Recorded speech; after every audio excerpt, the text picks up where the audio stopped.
Okay, so for this week we had to choose a Coretta Scott King Award, and I chose the book that won the Coretta Scott King Award in 1998. Its title is Forged by Fire, and it was written by Sharon M. Draper. This book was published by Athena Books for Young Readers and has a copyright date of 1997. It has 151 pages and is appropriate for an older audience. Children who are 12 or older, eighth grade plus. The genre for this book I listed as two. I listed it as contemporary realistic fiction, and it could be cultural diversity. Contemporary realistic fiction because some people, this could be their real life. This could be things that could happen to them. And cultural diversity because of the characters. It's primarily an African American based group of people, and the struggles that they go through are talked about in this book and are different from, say, what I would have to deal with.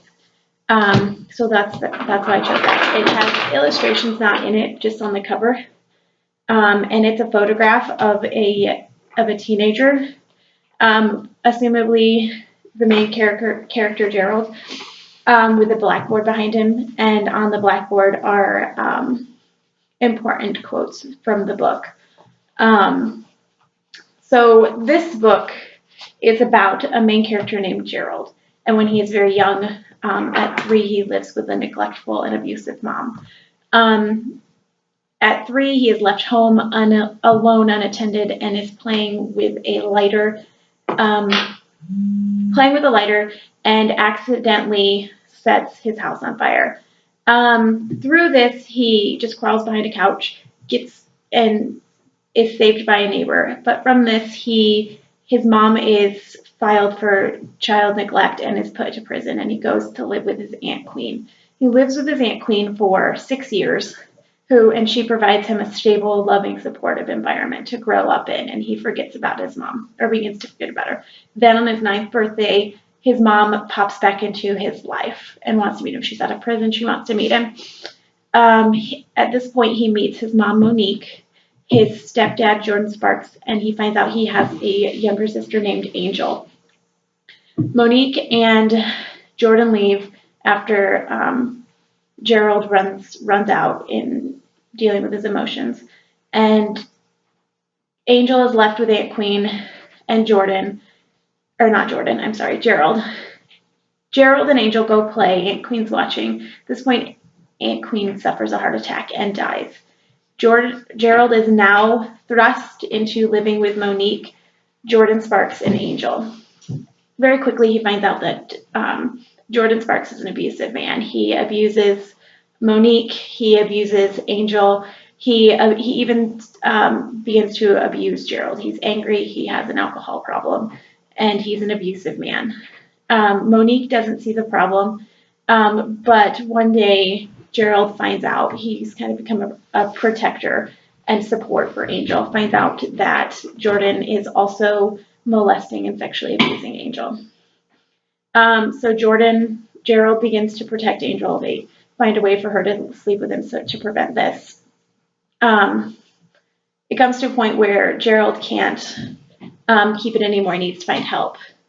Where they find Mr. Washington, and they contact the police. Jordan is taken away to trial, arrested, sentenced, and is gone. Things start to improve over the next couple of years, and then suddenly one day Jordan comes back into their lives, tries to behave on his best behavior. Everyone kind of lets their guard down.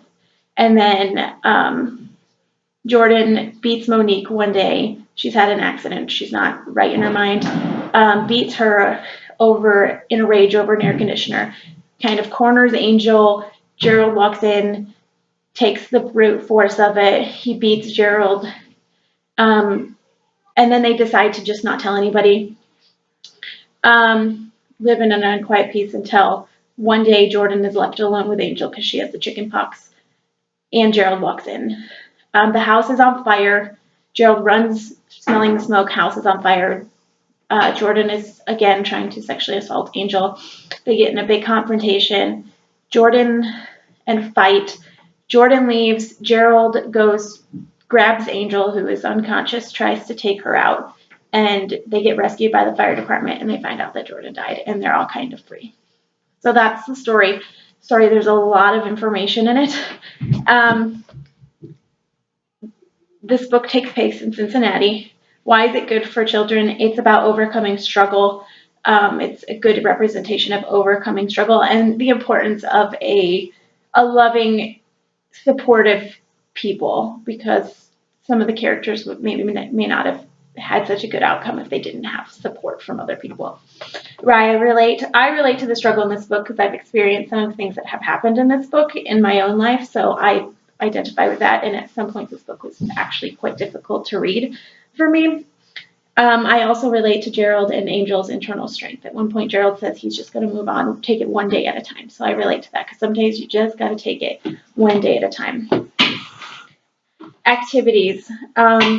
I thought that students could do a presentation type of thing about Gerald and Angel's support and role models and the importance of those support and role models. Pick a role model or support that they had and show how that person helped form who they are. Gerald and Angel also have very specific dreams and talents. And so I thought that we could identify them and make a dream chart as to how Gerald and Angel could make their dreams a reality. That's it. Forged by Fire. Thank you.